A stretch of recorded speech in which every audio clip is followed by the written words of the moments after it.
In today's video, we are going to solve problem 28.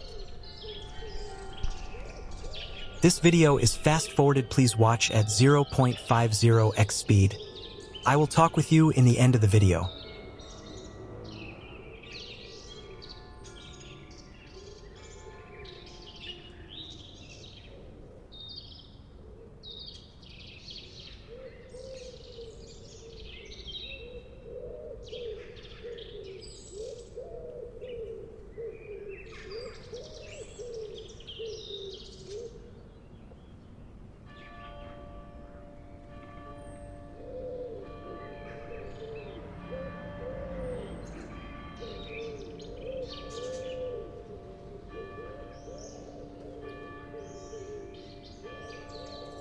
Congratulations, you have solved the problem.